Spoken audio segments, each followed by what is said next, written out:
Hey, good morning. I just finished teaching my classes, and one of my students asked me a really interesting question that I thought would actually help you. So, when you first get started in your practice and you're kind of considering yoga, one of the things that you really have to remember is there's a very specific reason why the yoga works so well. And the question that my student asked was because we were talking about the two centers that control your body, right? And you have the conscious and you have the subconscious. They're literally two parts of your mind, of your brain, of your body, of your nervous system that control two very separate things.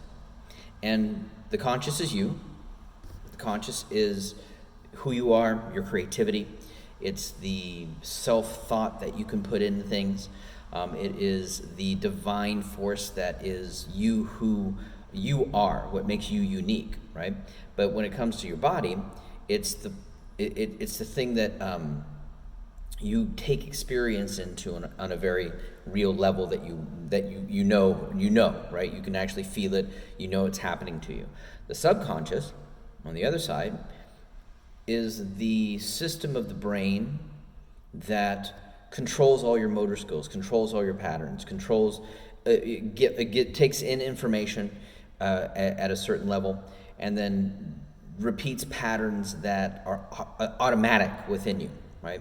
The subconscious stuff, the stuff that you don't really think about, but it just kind of happens. So like lifting my hand, the subconscious actually does that. My brain says lift my hand, I want to lift my hand. The mechanics of the subconscious goes, okay, I'm going to lift my hand, right? Now, in order to change things in your life, this is where it gets interesting and why yoga is necessary for this.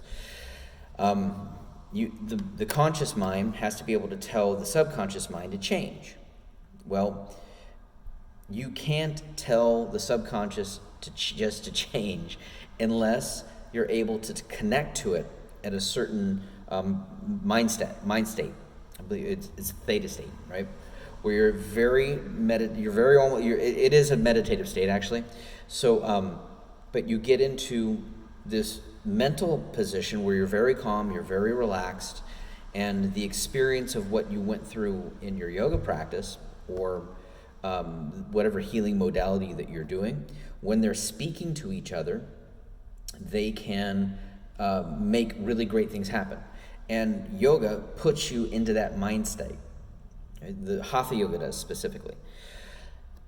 And the postures are what get you there, right? So when you are doing a physical practice, the real magic, Jack, is using them to really focus your mind and put yourself into a position where you can start to tell your body that you want to release tension. Let that be safe, get strong. And by the end of your practice, when you do whatever rigorous form or non-rigorous form of postural yoga that you do, when you're in your relaxation at the end, when you're in your savasana, it's that time when the conscious and subconscious really speak.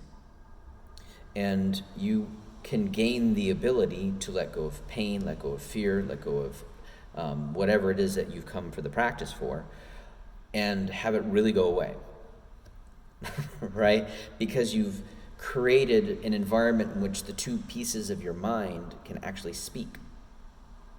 When you're in that very deep relaxation at the end, if you start to kind of think about this, like as you're going through your practice, and the way to get there, right? The way to get there in any practice, this is crosses stylistic barriers, is to breathe and to focus your mind. Visual focus helps. You can close your eyes depending on the practice, but I find that visual, really honing in your vision and your concentration on one thing during the experience of your poses, and regulating your breathing so that the pattern of the respiration begins to get the mind to really focus, And then you'll hit this point where you're just in this mental state of like calm.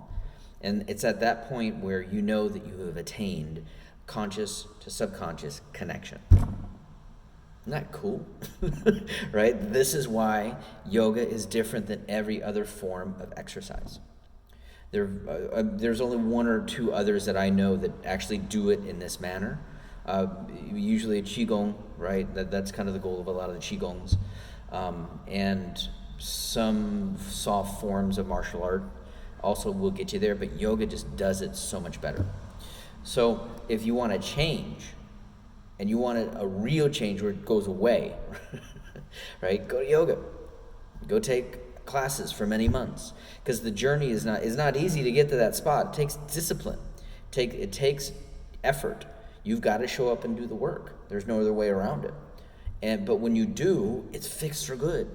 It goes away forever. Pretty cool. Hope that helps.